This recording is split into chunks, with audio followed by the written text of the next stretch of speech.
ẹ jẹ́ á ṣàgbéyẹ̀wò tó fẹ́ ṣẹlẹ̀ sí gbogbo ìràwọ̀ pátá lónìí tí ń ṣọjọ́ Friday August 14 ọdún 2026 tá wà nú ẹ̀ yìí. Mo kí Ọlọ́run bá mo ṣèbò Olódùmarè, ìbà akọ́dá ayé, ìbà aṣẹ̀dá ọ̀run, mo ṣèbà Ọ̀rúnmìlà, atórí ẹni tí ò sunwọ̀n ṣe, ẹlẹ́rìí ìpín tòun tàyàn mọ́, mojúbọ ọkùnrin, mojúbọ obìnrin, mo kí gbogbo ojú tó ń wò mí níbikíbi tí ẹ ti ń gbọ́ mi káàkiri àgbáńlá ayé. Ẹ̀yin tẹ̀ ń wò mí ẹ bá ń share fídíò yìí, ẹ pín kó jẹ́ òwúlò àtàǹfààní fọ́pọ̀ ènìyàn, ẹ sì má gbàgbé láti follow wa kẹ́ sì subscribe látàrí pé ojoojúmọ́ báyìí là ń post fídíò wa yìí fún wúlò ọmọ aráyé. Ẹ̀yin oníràwọ̀ iná tó kanran yan Aries tàbí láàrin March 21 sí April 20, ọjọ́ ìyọjọ́ ayọ̀ ọjọ́ ìdùnnú ọjọ́ rere ló jẹ́. Bó tilẹ̀ jẹ́ pé máa bísí púpọ̀ pẹ̀lú àwọn nǹkan tuntun tẹ́ ẹ máa mójútó, pẹ̀lú àwọn iṣẹ́ tuntun tó máa wọlé lọ́jọ́ tòní. Ọ̀pọ̀lọpọ̀ yín táàsì tuntun máa wọlé fún yín lọ́jọ́ tòní o. Bẹ́ẹ̀ sì lọ̀pọ̀lọpọ̀ yín ẹ máa gẹ̀ẹ́sẹ̀tì láì fún yín lásìkò yìí, ẹ máa plánù láì fún yín dáadáa lásìkò yìí. Ọ̀nà oníkẹ́gbẹ́ gbà ṣé kẹ́ tún máa ṣe nǹkan báyìí ni ó sì ṣeé ṣe kẹ́ rí àwọn transformation kan lọ́jọ́ tòní. Pàápàá ẹ̀yin tó bá ṣe é pé ẹ introspect lọ́jọ́ tòní, tẹ́ ronú àròjinlẹ̀ nípa life yín, nípa bẹ́ ṣe ń iṣẹ́ sí, nípa nǹkan tẹ́ ń fojoojúmọ́ ṣe, nípa bẹ́ ṣe ń busy sí, ọ̀nà tẹ́ lè gbé gbà láti jẹ́ kí gbogbo ẹ̀ balance. Ó dára kí ẹ ṣe bẹ́ẹ̀ lọ́jọ́ tòní o. Ẹ rò ó láròjinlẹ̀ dáadáa, ẹ introspect dáadáa lọ́jọ́ tòní. Àwọn nǹkan tó dàbí ìgbà pẹ́ ẹ̀ need láti ṣe mọ́, ẹ pátì. Àwọn nǹkan tẹ́ ẹ̀ ń fẹ́ fún nǹkan rere, fún nǹkan tuntun, ẹ bẹ̀rẹ̀ sí tẹpá mọ́ dáadáa lọ́jọ́ tòní. Púpọ̀ nínú yín task tuntun máa wọlé lọ́jọ́ tòní, iṣẹ́ tuntun máa wọlé fún yín lọ́jọ́ tòní. Bẹ́ẹ̀ sì ni ọ̀pọ̀lọpọ̀ yín tẹ́ bá kẹ́fín àìlera kékeré lásìkò ẹ̀ tètè ya mójútó kí gbogbo ẹ̀ lè parẹ́. Bẹ́ẹ̀ sì lẹ́yìn tó bá ṣe é pẹ́ tí ń kẹ́fín àìlera kan látijọ́ mẹ́ta, ó ṣeé ṣe kí gbogbo ẹ̀ kí ó níyanjú lọ́jọ́ ti tòní. Iṣẹ́ yín á lọ bó ṣe yẹ kó lọ lénìí. Bá ṣe pé yín àti olólùfẹ́ yín á dára, ire owó gan lè wọlé fún yín dáadáa lénìí. Olive green jẹ́ kọ́lọ̀ tó dára jù fún yín láti wọ̀ láṣọ lónìí. Aago 9 kù ìṣẹ́jú 5 ní àṣálẹ́ sí aago 11 kù ìṣẹ́jú 10 ní àṣálẹ́ jí àkókò èyí tó dára jù fún yín tí ń ṣe lucky hour fún yín lénìí. Nọ́mbà 1 jẹ́ lucky nọ́mbà yín lọ́jọ́ tòní. Oníràwọ̀ ìpè alámọ̀ Taurus tàbí láàrin April 21 sí May 20, ọjọ́ ìyọjọ́ ayọ̀jọ́ dùnú, ọjọ́ rere gbà lọ́jọ́ ìjẹ́ fún yín. Ọjọ́ tó ṣe é pé kò sí bó tilẹ̀ kò rí, ẹ máa wà ní dùnú látòwúrọ̀ dàṣálẹ́ ni. Ẹ máa rí nǹkan ìdùnnú, ẹ máa rí nǹkan ayọ̀ dáadáa lọ́jọ́ sí tòní. Tí gbogbo nǹkan yín á dùn yọ̀gbà lọ́jọ́ sí tòní. Gbogbo ìtẹ́ bá fọwọ́ bà ládùn, àwọn èèyàn nífẹ̀ẹ́ yẹn, yín náà nífẹ̀ẹ́ àwọn èèyàn dáadáa lọ́jọ́ sí tòní. Àwọn tó ṣe é pọ́n bá yín dùnàdúrà, ìdùnnú táyọ̀ lẹ́fì bára ṣe lọ́jọ́ tòní. Throughout ọjọ́ tòní kò sí wàhálà, kò sí dààmú. Àwọn kankan máa sọ sí yín lọ́kàn tó jọmọ́ nǹkan tuntun lọ́jọ́ tòní. Ẹ rí dájú pé ẹ máa wọn kan yẹn lò, á ràn yín lọ́wọ́ dáadáa fún ìdàgbàsókè ayé yín. Gbogbo nǹkan tó bá wọ̀n yín láti ṣe lọ́jọ́ tòní fún ìdùnnú àtayọ̀ yín, ẹ rí dájú pé ẹ ṣe, ṣùgbọ́n ẹ ṣe láláìpẹ́ nìkan kan lára lọ́jọ́ tòní. Ọjọ́ ayọ̀jọ́ dùn lọ́jọ́ tòní jẹ́, àwọn èèyàn máa dùn yín nínú, ẹ̀yin náà dá àwọn èèyàn nínú lénìí. Iṣẹ́ yín á lọ bó ṣe yẹ kó lọ, bá ṣe pé yín àti olólùfẹ́ yín á dára, ire owó lè wọlé fún yín dáadáa lénìí. Kírìmù jẹ́ kọ́lọ̀ tó dára jù fún yín láti wọ̀ láṣọ lónìí. Aago 2 ní ọ̀sán sí aago 3 ní ọ̀sán jí àkókò èyí tó dára jù fún yín tí ń ṣe lucky hour fún yín lénìí. Nọ́mbà 3 jẹ́ lucky nọ́mbà yín lọ́jọ́ tòní. Oníràwọ̀ afẹ́fẹ́ aláwàdà Gemini tàbí láàrin May 21 sí June 21, ọjọ́ ìyọjọ́ ayọ̀jọ́ dùnú, ọjọ́ rere ló jẹ́ o. Pàápàá fẹ́yìn tó bá ṣe pé wà nílé, púpọ̀ nínú yín lẹ máa rí dùn, lẹ máa ráyọ̀, àyíká yín á gbalẹ̀ fún fọkànbalẹ̀ àti ìrọ̀rùn. Tó bá jẹ́ pé àwọn kankan tẹlẹ̀ láti fi jọ́ mẹ́ta tó dàbí àwọ̀ láàrin èèyàn àti èèyàn kan nu mọ̀lẹ́bí, àbí láàrin èèyàn àti neighbor yín, àbí láàrin èèyàn àti olólùfẹ́ yín, ó ṣeé ṣe kí gbogbo ẹ̀ kó kásẹ̀ ńlẹ̀ lọ́jọ́ tòní. Èyí yẹn máa wà very calm, gbogbo àyíká yín máa wà very calm. Ẹ rí dájú pé àyíká yín wà ní ìmọ́tótó dára, ẹ rí dájú pé àyíká ibiṣẹ́ yín náà wà ní ìmọ́tótó. Ọjọ́ tòní ọjọ́ tó dára láti fi ṣe dáadáa sí mọ̀lẹ́bí, láti fi ṣe dáadáa sáré lé ẹni ní. Àwọn nǹkan tó bá dàbí àwọ̀ tó ti ń wáyé látijọ́ mẹ́ta, ẹ wá bóyá ìfẹ́ yanjú pátápátá lọ́jọ́ tòní. Ọjọ́ ìyọjọ́ fọkànbalẹ̀ ló jẹ́, ọjọ́ ìrọ̀rùn ló jẹ́. Ẹ̀yin tẹ́ bá wà nílé lọ́jọ́ tòní, ó ṣeé ṣe kẹ́rí ṣe dáadáa púpọ̀. Ẹ̀yin tó bá ṣe pé ibiṣẹ́ yín jìnnà sílé, ẹ ṣe prayer láti lé wípé ibi tẹ́ ń lọ yẹ kẹ́rí gbámú. Gbogbo nǹkan tẹ́ bá ṣe nu lé yín lọ́jọ́ tòní, oríire ló máa padà já sí, ayọ̀ ló máa padà já sí o. Ọjọ́ ayọ̀jọ́ dùn lọ́jọ́ tòní jẹ́, iṣẹ́ yín á lọ bó ṣe yẹ kó lọ, ìbáṣepọ̀ yín àti olólùfẹ́ yín á dára, ire owó gan lè wọlé fún yín dáadáa lénìí. Kírìmù jẹ́ kọ́lọ̀ tó dára jù fún yín láti wọ̀ láṣọ lónìí. Aago 3 ní ọ̀sán sí aago 4 ní ọ̀sán jí àkókò èyí tó dára jù fún yín tí ń ṣe lucky hour fún yín lénìí. Nọ́mbà 3 jẹ́ lucky nọ́mbà yín lọ́jọ́ tòní. Oníràwọ̀ mi agbára Cancer tàbí láàrin June 22 sí July 22, ọjọ́ ìyọjọ́ ayọ̀jọ́ dùnú, ọjọ́ rere báyìí ló jẹ́ fún yín. Ọjọ́ tó ṣe é pé ọ̀pọ̀lọpọ̀ yín, àárín ẹ̀yin àtàwọn olólùfẹ́ yín á gún régé, àárín ẹ̀yin àtàwọn ẹ̀gbọ́n àbábòrò yín á gún régé dáadáa lọ́jọ́ tòní. Àwọn kankan máa gbé yín lọ́kàn láti sọ lọ́jọ́ tòní, tó sì dára kí ẹ sọ pàápàá tó bá jọ mọ́rọ̀ tó lè má tún ṣe wáyé láàrin ẹ̀yin àti èèyàn lọ́jọ́ ti tòní. Bákan náà sì ló ṣeé ṣe kẹrọ opportunity láàrin èèyàn lọ́jọ́ tòní o. Ní pàtàkì jùlọ, ó ṣeé ṣe kí nǹkan kan wáyé bí agreement láàrin èèyàn àti èèyàn lọ́jọ́ tòní tó sì máa padà sí ilé. Bẹ́ẹ̀ sì ni nǹkan tuntun bí ọ̀rọ̀ tuntun bí ìjíròrò tuntun lè wáyé láàrin èèyàn àti èèyàn lọ́jọ́ tòní tó ṣe é pé ìjíròrò ilé jẹ́ tó máa ràn yín lọ́wọ́. Bákan náà sì rèé, ẹ kẹ́fín o, inspiration tuntun máa wáyé fún yín, á wọnú ọpọlọ yín lọ́jọ́ tòní tó ṣe é pé tẹ́ bá mú inspiration náà lò lórí ohunkóhun tẹ́ ń ṣe, á bí lọ síwájú, á bí dàgbàsókè fún yín o. Ọjọ́ ìyọjọ́ tó dára ló jẹ́ fún yín tó ṣe é pé ẹ máa rí dùnnú, ẹ máa rí ayọ̀, ọ̀rọ̀ ẹnu yín sì rèé á fìdí múlẹ̀ dáadáa. Àyíká yìí tẹ́ bá wà wọ́n á gba tiyín púpọ̀. Ẹ rí dájú pé ẹ fẹnu polówó ọjà yín lọ́jọ́ tòní. Ẹ fẹnu polówó fáwọn èèyàn lọ́jọ́ tòní o. Ó ṣeé ṣe kẹ́ ẹ rọ́ọ̀rẹ́ tuntun gan lọ́jọ́ tòní. Ọjọ́ yìí ọjọ́ tó dára tó sunwọ̀n pátápátá ló jẹ́. Iṣẹ́ yín á lọ bó ṣe yẹ kó lọ. Ìbáṣepọ̀ yín àtolólùfẹ́ yín á dára. Ire owó á wọlé fún yín lénìí. Kírìmù jẹ́ kọ́lọ̀ tó dára jù fún yín láti wọ̀ láṣọ lónìí. Aago 4 ní ìrọ̀lẹ́ sí aago 5 ní ìrọ̀lẹ́ jí àkókò èyí tó dára jù fún yín tí ń ṣe lucky hour fún yín lénìí. Nọ́mbà 3 jẹ́ lucky nọ́mbà yín lọ́jọ́ tòní. Oníràwọ̀ iná tó gbóná riri Leo tàbí láàrin July 23 sí August 22. Ọjọ́ yìí ọjọ́ àyọjọ́ dùnú. Ọjọ́ rere ló jẹ́ fún yín. Kò ní fi bẹ́ẹ̀ sí mímí ọkàn mọ́ o. Kò ní fi bẹ́ẹ̀ sí mímí ọkàn rẹpẹtẹ. Ọjọ́ ìjọ tó ṣe é pé púpọ̀ nínú yín ó ṣeé ṣe kẹ́ ẹ ráwọn kan dùnú, kẹ́ ẹ ráwọn kan ayọ̀. Ọ̀nà ọrẹ tuntun lè ṣí, ọ̀nà ọlá tuntun lè ṣí fún yín. Ẹ lè rí opportunity ire owó lọ́jọ́ ti tòní o. Tó sì jẹ́ pé ire owó náà máa jẹ́ tó ṣe é pé ẹ máa wúlò fún yín láti fi gbọ́ àwọn nǹkan tó dàbí bùkátà lásìkò yìí. Àwọn nǹkan kan wà tẹ́ ẹ fẹ́ ṣe láti jọ́ mẹ́ta, ó ṣeé ṣe kẹ́ rí wọn ṣe lọ́jọ́ tòní o. Púpọ̀ nínú yín máa àṣìbù nǹkan kan lọ́jọ́ tòní. Bóyá ilé rírà ni, bóyá ilé kíkọ́ ni, bóyá nǹkan kan tẹ́tí fẹ́ gbé ṣe tó ṣe é pé ẹ nílò owó fún gidi gan, ó ṣeé ṣe kẹ́ rí ṣe lọ́jọ́ ti tòní o. Ọjọ́ yìí ọjọ́ owó ọjọ́ ọlá ló jẹ́, ṣùgbọ́n tẹpá mọ́ṣẹ́ dáadáa. Tẹ bá ṣe tẹpá mọ́ṣẹ́ sí ilẹ̀ ṣe láǹfààní àtòrè gbámú sí o. Ẹ rí dájú pé tẹpá mọ́ṣẹ́ kẹsì grab opportunity èyíkéyìí èyí tí wàá dára púpọ̀ láti fi pilẹ̀ nǹkan tuntun. Nǹkan kíkan tẹ bá fẹ́ pilẹ̀, foundation lé ní, ṣíṣe business ní, investment ní, gbogbo nǹkan wọ̀nyí ó máa bíge fún yín dáadáa lọ́jọ́ iwájú. Ẹ lè fè ní bẹ̀rẹ̀ iṣẹ́ tuntun, kò sí wàhálà, kò sí dààmú. Iṣẹ́ yín á lọ bó ṣe yẹ kó lọ. Ìbáṣepọ̀ yín àtolólùfẹ́ yín á dára. Ire owó gan á wọlé fún yín lénìí. Bíìjì jẹ́ kọ́lọ̀ tó dára jù fún yín láti wọ̀ láṣọ lónìí. Aago 1 ní ọ̀sán sí aago 2 ní ọ̀sán jí àkókò èyí tó dára jù fún yín tí ń ṣe lucky hour fún yín lénìí. Nọ́mbà 3 jẹ́ lucky nọ́mbà yín lọ́jọ́ tòní.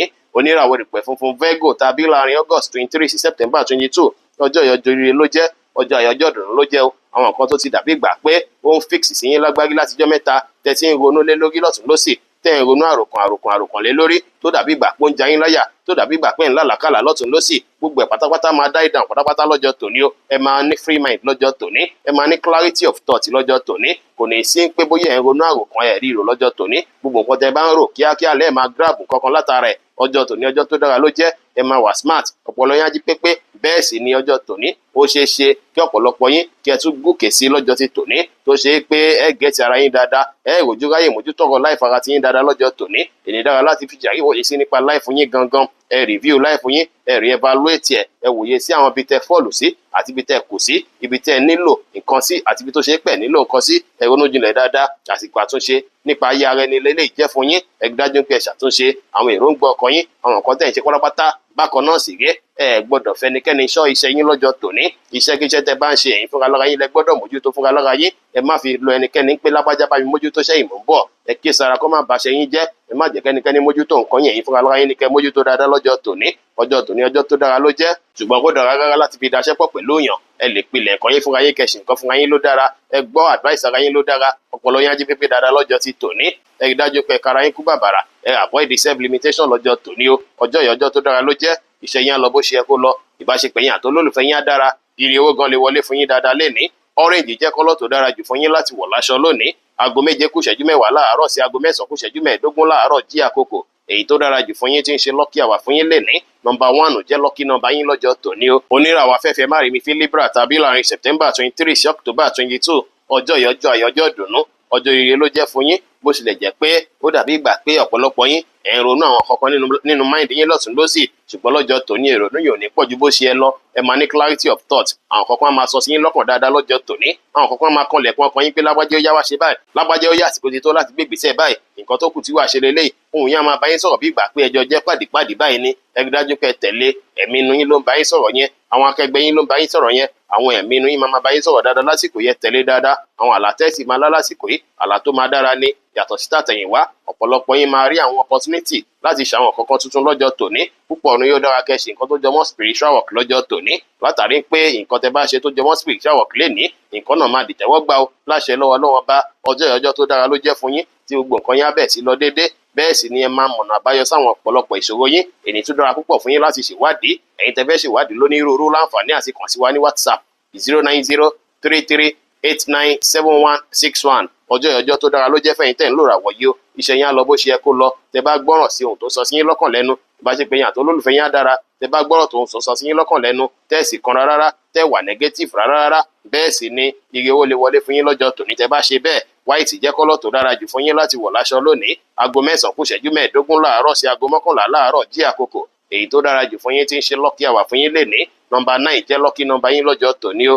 Oníràwọ̀ omi tútù Scorpio tàbí láàrin October 23 sí November 22 ọjọ́ ìyọjọ́ àyọjọ́ dùnú ọjọ́ rere ló jẹ́ o. Ọ̀pọ̀lọpọ̀ yín ẹ máa pàdé èèyàn tuntun lénìí o. Èèyàn tuntun tẹ bá pàdé yìí ó ṣeéṣe kí ìbáṣepọ̀ yín kó pẹ́pẹ́pẹ́ kọrin kése. Ẹni lè jọ̀rẹ́ lásán, ẹni lè jẹ́ ẹni tó ṣe pé máa rí connection rẹpẹtẹ látara ẹ̀. Ẹ ṣe prayer kan láàánú yín wá yín lọ́jọ́ tòní o. Kẹrà láàánú lọ́jọ́ ti tòní. Púpọ̀ ọ̀nù yẹn máa pàdé èèyàn tuntun lọ́jọ́ tòní tó ṣe pé látara àwọn ènìyàn yìí ó ṣeéṣe kí ẹ rí àǹfààní àti ìdàgbàsókè dáadáa. Ọjọ́ tó dára ló jẹ́ láti fi bọ́ọ̀rẹ́, láti fi bójúlùmọ̀ ṣe. Púpọ̀ ọ̀nù yín àwọn ìkẹ́ báwọn èèyàn ṣe dáadáa lọ́jọ́ tòní. Ó sì ṣeéṣe kẹ́ láwọn nǹkan tuntun kan tẹ fẹ́ gbé ṣe tó ṣe pé kò ní jẹ́ fáǹfààní tí yín nìkan, tá jẹ́ fáǹfààní ọ̀pọ̀lọpọ̀ èèyàn tó rọ̀gbà yín ká.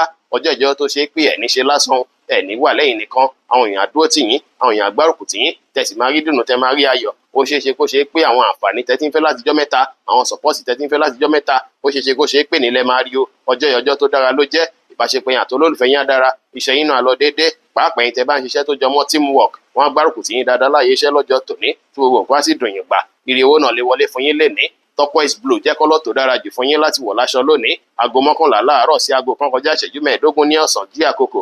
Èyí tó dára jù fún yín tí ń ṣe lucky hour fún yín lénìí. Nọ́mbà 9 jẹ́ lucky number yín lọ́jọ́ tòní o. Oníràwọ̀ iná àtùpà Sagittarius tàbí láàrin November 23 sí December 22 ọjọ́ ìyọjọ́ àyọjọ́ dùnú ọjọ́ rere ló jẹ́ o. Ẹ̀yin tẹ́ tí ń wò pé kí ló ń ṣẹlẹ̀ lórí iṣẹ́ mi ò máa fi bẹ́ẹ̀ lọ dáadáa. Púpọ̀ ọ̀nù yín máa gbaṣẹ́ tuntun lọ́jọ́ tòní. Ẹ̀yin tẹ́ jẹ́ contractor ẹ máa gbé iṣẹ́ gbà lọ́jọ́ tòní. Ẹ̀yin tẹ́ tí ń wáṣẹ́ látọjọ́ pípẹ́ àǹfààní iṣẹ́ tuntun máa sílẹ̀ lọ́jọ́ tòní. Ẹ̀yin tẹ́ ti lọ submit application láti ibikíbi tẹ́ ti submit ẹ̀ káàkiri ayé, ó ṣeéṣe kí wọ́n pè yín lọ́jọ́ tòní pé lágbájá wá bẹ̀rẹ̀ iṣẹ́ lọ́jọ́ Monday o. Ọjọ́ tó dára ló jẹ́ fún yín láti rí dájú pé ṣàmójútó iṣẹ́ yín. Àwọn nǹkan tó dàbí kùdìẹ̀kudiẹ tó ń ṣẹlẹ̀ níbi iṣẹ́ yín, bóyá mistake tẹ́yin fúnra ara yín ṣe tó jẹ́ repeated mistake, ẹ wá bẹ̀rẹ̀ fẹ́ ṣe tẹ́yin fẹ́ dẹ́kun ẹ̀. Bóyá irinṣẹ́ kan ló dàbí gbà pé ó ti gbó, ẹ wá bẹ̀rẹ̀ fẹ́ ra tuntun lọ́jọ́ tòní. Ẹ fókọ̀sì lórí iṣẹ́ yín dáadáa lénìí, bí ẹ sì múra dáadáa kí ẹ dùn rí. Ẹ mọ̀ dájú pé ìrínisí báyìí nìsọ́ni lọ́jọ́. Ẹ jẹ́ kí ìrínisí yín kó dùn rí láwùjọ lọ́jọ́ tòní. Èyí lè bí gbéga, ó lè bí dàgbàsókè fún yín. Ọjọ́ tòní ipò yín máa tún sún síwájú sí. Ẹ máa láwọn idea tuntun lọ́jọ́ tòní. Tẹ́ bá ń ṣiṣẹ́ lọ́jọ́ tòní bí idán lẹ́ṣẹ̀ máa ṣe. Púpọ̀ nínú ilẹ̀ máa láwọn iṣẹ́ tuntun tẹ́ fẹ́ mójútó lọ́jọ́ tòní. Bẹ́ẹ̀ sì láwọn èrò tuntun máa sọ sí yín lọ́kàn nípa ọ̀rọ̀ iṣẹ́ yín lọ́jọ́ tòní. Ẹ rí dájú pé ẹ tẹ̀lé bẹ́ẹ̀. Iṣẹ́ yín á lọ bó ṣe yẹ kó lọ lénìí. Ìbáṣepọ̀ yín àti olólùfẹ́ yín á dára. Ire owó náà lè wọlé fún yín lénìí.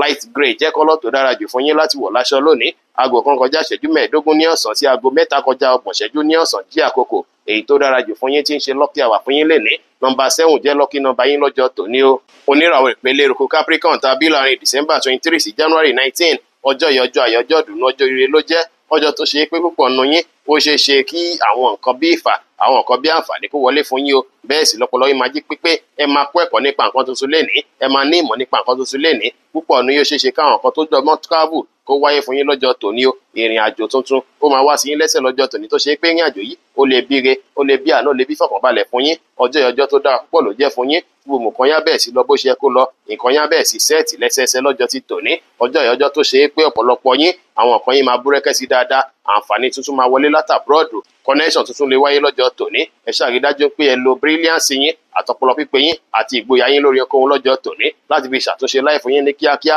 Ẹ rí dájú pé fókọ̀sì lórí láìfún yín dáadáa lọ́jọ́ tòní kí gbogbo nǹkan yín lè bẹ̀ sí búrẹ́kẹ́. Iṣẹ́ yín á lọ bó ṣe yẹ kó lọ. Ìbáṣepọ̀ yín àti olólùfẹ́ yín á dára. Ire owó gan lè wọlé fún yín lénìí. Indigo jẹ́ kọ́lọ̀ tó dára jù fún yín láti wọ̀ láṣọ lónìí. Aago 3 kọjá 30 ìṣẹ́jú ní ọ̀sán sí aago 5 kù ìṣẹ́jú 15 ní ìrọ̀lẹ́ jí àkókò. Èyí tó dára jù fún yín tí ń ṣe lucky hour fún yín lénìí. Nọ́mbà 7 jẹ́ lucky number yín lọ́jọ́ tòní. Oníràwọ̀ afẹ́fẹ́ oníbínú Aquarius tàbí láàrin January 20 sí February 18 ọjọ́ ìyọjọ́ àyọjọ́ dùnú ọjọ́ ire ló jẹ́ fún yín o. Látàrí pé gbogbo nǹkan tó dàbí gbà pé ó ń ṣẹlẹ̀ láti ọjọ́ mẹ́ta tó ń bí láyé ló láàrin èèyàn àti nǹkan tó súnmọ́ yín, ó ṣeéṣe kí gbogbo èèyàn jú. Bóyá èèyàn jẹ́ yín lówó ni ó ṣeéṣe kí wọ́n fún yín lówó yẹn padà lọ́jọ́ tòní. Ọ̀nà tuntun, ọ̀nà ìfà tuntun máa ṣí fún yín lọ́jọ́ tòní. Ìfà tuntun lè wọlé fún yín lọ́jọ́ tòní. Bóyá nǹkan tí ò tiẹ̀ kàn yín rárá lẹ máa rí ire bẹ̀ dáadáa lọ́jọ́ ti tòní. Ọjọ́ tó dára ló jẹ́ fún yín láti fi bá àwọn èèyàn ṣe. Ìbáṣepọ̀ yín àtàwọn àna yín á gúnrégé dáadáa lọ́jọ́ ti tòní. Ìbáṣepọ̀ yín àti àwọn olólùfẹ́ yín á gúnrégé dáadáa lọ́jọ́ tòní. Bẹ́ẹ̀ sì ni ó ṣeéṣe kọ́pọ̀lọpọ̀ yín kẹfẹ́ ní aya libido lọ́jọ́ tòní o. Ó dára kẹwà pẹ̀lú olólùfẹ́ yín lọ́jọ́ tòní dára. Ẹ̀yin tẹ́ bá pàdé yàn lọ́jọ́ tòní, ẹni tẹ́ bá pàdé yẹn ó ṣeéṣe kí ẹ jọ wà pẹ́pẹ́pẹ́ débi tẹ́ jọ bímọ fúnra yín lọ́jọ́ tòní. Ọjọ́ tó dára ló jẹ́ fún yín láti rí dájú pé ẹ ra ṣíẹ̀sì tàbí kẹ báyàn dà nǹkan papọ̀, kò sí wàhálà, kò sí dààmú. Ẹ lè dà nǹkan papọ̀ pẹ̀lú yàn lénìí, ẹ lè dáṣẹ́ papọ̀ pẹ̀lú yàn lọ́jọ́ tòní. Nǹkan tẹ́ bá dàpọ̀ pẹ̀lú yàn ó ṣeéṣe kó bíire dáadáa lọ́jọ́ iwájú, ṣùgbọ́n ẹ rí dájú pé ẹ ní upper hand níbẹ̀. better still ẹ lè ra shares láwọn company ńláńlá lọ́jọ́ tòní. ìkọ́nà máa tètè bí ọlá fún yín lọ́jọ́ iwájú. ọjọ́ tó dára ló jẹ́ láti fi invest, láti fi ṣe ohunkóhun tó lè mú káyé yín yí padà sí re. ẹ sì lè introspect kẹronú jinlẹ̀ nípa nǹkan tẹ́ lè ṣe táyé á fi yí padà. gbogbo ohun tẹ́ bá mú jáde ń bẹ̀ á ràn yín lọ́wọ́ dáadáa lọ́jọ́ tòní. iṣẹ́ yín á lọ bó ṣe yẹ kó lọ. ìbáṣepọ̀ yín àti olólùfẹ́ yín á dára. ire owó lè wọlé fún yín lénìí. búrẹ́dì jẹ́ kọ́lọ̀ tó dára jù fún yín láti wọ̀ láṣọ lónìí. aago 6 kù ìṣẹ́jú 15 ní ìrọ̀lẹ́ sí aago 7 kọjá ìṣẹ́jú 13 ní àṣálẹ́ jí àkókò. èyí tó dára jù fún yín tí ń ṣe lucky hour fún yín lénìí. nọ́mbà 9 jẹ́ lucky nọ́mbà yín lọ́jọ́ tòní o. oníràwọ̀ omi tí kì í ru Pisces tàbí láàrin February 19 sí March 20. ọjọ́ ìyọjọ́ àyọjọ́ dùnú. ọjọ́ rere ló jẹ́ fún yín. ọjọ́ tó ṣe é pé ọ̀pọ̀lọpọ̀ yín ẹ máa rá àwọn àǹfààní jẹ dáadáa lọ́jọ́ tòní o. pàápàá látara olólùfẹ́ yín. ìbáṣepọ̀ yín àti olólùfẹ́ yín á dàbí ìgbà pé omi tuntun rú, ẹja tuntun kó wọnú ẹ̀ ni. àwọn nǹkan tó bá dàbí àwọ̀ tó ti ń wáyé látijọ́ mẹ́ta, bóyá àwọ̀ kan tó ṣẹlẹ̀ lójijì ni, bóyá nǹkan kan tó ṣẹlẹ̀ láàrin ẹ̀yin àti wọn lánàá ni, ó ṣeéṣe kí gbogbo èèyàn jú lọ́jọ́ tòní. ẹ máa rí ìfọ̀kànbalẹ̀, ẹ máa rẹ́ni dúró tì yín, ẹ máa rẹ́ni support yín lọ́jọ́ tòní. owó ìgbésẹ̀ tẹ́ ń gbé lásìkò pátá, ìgbésẹ̀ náà àdire, á dì ìfọ̀kànbalẹ̀ láṣẹ lọ́wọ́ Ọlọ́run bá. ọjọ́ tó dára ló jẹ́ fún yín o. gbogbo nǹkan yín lè yí padà sí re. ní pàtàkì, ó dára kẹ́ ẹ fi lọ àkókò àti ìgbà pẹ̀lú olólùfẹ́ yín. ẹ̀yin tẹ̀sí jẹ́ single, ó ṣeéṣe kẹ́ pàdé olólùfẹ́ tuntun nínú ayé yín lọ́jọ́ tòní. olólùfẹ́ náà sì máa jẹ́ tó ṣe pé ẹ jọ pẹ́ fúnra yín dáadáa. ẹ lè pàdé lovers yín lọ́jọ́ tòní o. èyí dára púpọ̀ láti fi wà pẹ̀lú olólùfẹ́ ẹni, kẹjọ ṣeré ìfẹ́. èyí máa bí kí relationship yín kó dàbí ìgbà pé ó tún tuntun sí. bẹ́ẹ̀ ló máa rí o. ọjọ́ tó tún dára ló jẹ́ láti fi ṣe dáadáa sí gbogbo èèyàn. kẹ́sì fìfẹ́ hàn sí gbogbo èèyàn pátá. fífìyàn fẹ́ hàn sí gbogbo èèyàn yìí, èyí máa bí kí ọkàn tí yín gan balẹ̀, kẹrí dùnú kẹráyọ̀ dáadáa lọ́jọ́ tòní. iṣẹ́ yín máa lọ dáadáa tẹ́ bá fìfẹ́ báyàn ṣe. ìbáṣepọ̀ yín àti olólùfẹ́ yín náà dára. ire owó náà lè wọlé fún yín látara ṣíṣe bẹ́ẹ̀. pọ́pù jẹ́ kọ́lọ̀ tó dára jù fún yín láti wọ̀ láṣọ lónìí. aago 7 kọjá ìṣẹ́jú 13 ní àṣálẹ́ sí aago 9 kù ìṣẹ́jú 5 ní àṣálẹ́ jí àkókò. èyí tó dára jù fún yín tí ń ṣe lucky hour fún yín lénìí. nọ́mbà 9 jẹ́ lucky nọ́mbà yín lọ́jọ́ tòní. bí ó ṣe jẹ́ nìyẹn fún gbogbo orúfẹ́ ìràwọ̀ 12 tó wà pátá. ẹ̀yin tẹ́ ń wò mí pátá, ẹ má gbàgbé pé Ọlọ́run bo Olódùmarè nìkan lọ́ba tó ní ìmọ̀ jùlọ. ẹ̀yin tẹ́ fẹ́ ṣèwádìí onírúurú láǹfààní àti kàn sí wa ní WhatsApp 09033897161. ire gbogbo ajẹ́ tiwa lónìí, lọ́sẹ̀ yìí, lóṣù yìí àti ní gbogbo ọjọ́ ayé wa láṣẹ Ìdùmarè. ire o.